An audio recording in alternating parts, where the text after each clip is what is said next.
Okay, so now that our paint has dried, we're ready to use markers to color. And I prefer, if we can, that we use mostly, I've got really fine point Sharpies or permanent markers, just because if it gets wet, it won't bleed.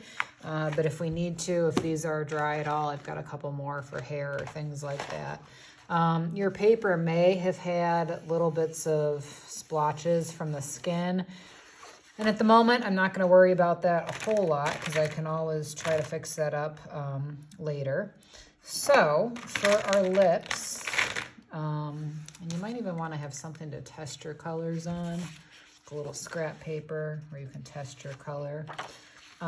You can use either these really teeny ones or the next size up Sharpie, but really, we always talk about using the size of the tool that makes sense for the space.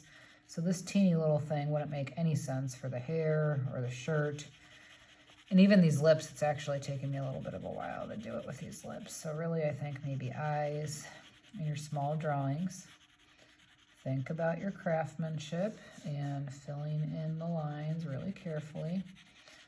As we said when we started the project, the nice thing about the marker next to the paint is the paint gives a really nice soft look to the face, a nice soft even look, and then the marker is bolder, so that's going to pop forward, it's going to stand out. Try to pick the color that might be closest to your eye color. Remember that markers, it's not always 100%. I like to leave a little highlight up here if the sky was reflecting in your eyes. It would look sort of like a rectangle, and so that's why I sometimes do mine rectangular. But you could leave a highlight that's, you know, a circle. That would just mean a different shaped light is reflecting in your eyes. And I'm going from the middle outward. Watch those edges. You could try blending more than one color. If you're going to do that, you might want to try it on a practice paper. Here's my highlight on this eye.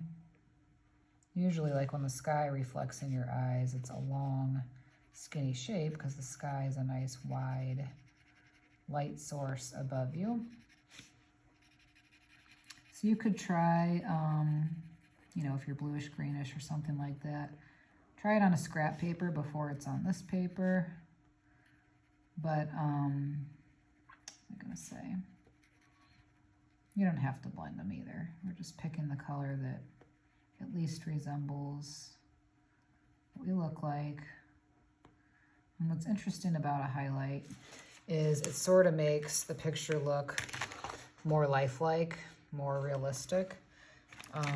Technically, this little thing in the corner of the eye is the tear duct, is like a light pink, so I'm gonna put that on, I think. Your eyebrows, generally, some people's are different, but generally they're the same color as your hair. So my hair's brown, my eyebrows are probably going to be light brown, and even though I drew those lines to show kind of just the texture of the hairs, I'm going to put the brown over top of it.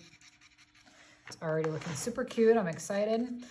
And then our hair, boys or girls, is made up of pieces, so, you know, I'm going to fill this in completely, but I might consider filling it in with lines and just keep going and going until all the lines are full. And this hair is going down across my head, down the side of so all these lines should be going that way too. Otherwise, if they're all scribbled in every direction, that doesn't really look like hair. Okay, so I'm going to come back to those white spots. A lot of us have more than one color in our hair anyways. My paint got a little bit outside of my neck, but I'm going to cover it right up with my marker.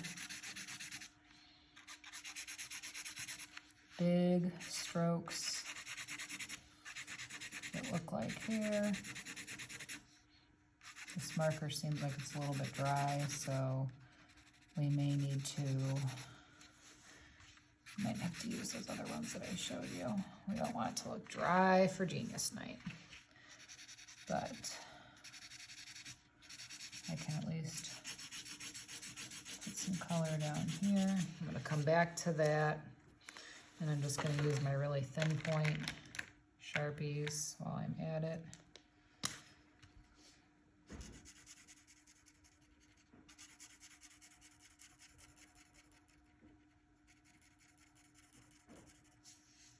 And actually, the more I look at this, I'm thinking that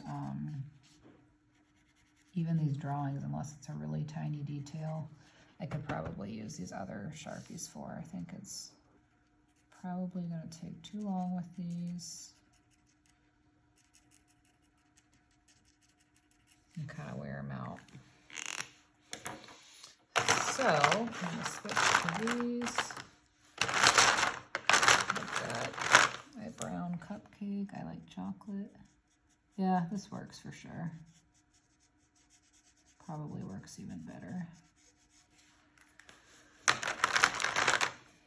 think I might try to do a couple little sprinkles.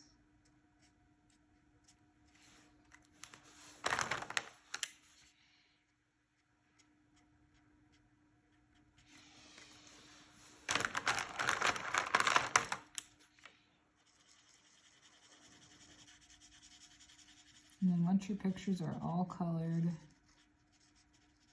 we're going to add just a little bit of glitter, because when I think of what makes you special, I think a little bit of glitz and glitter is a fun way to celebrate that. And we're going to make a frame.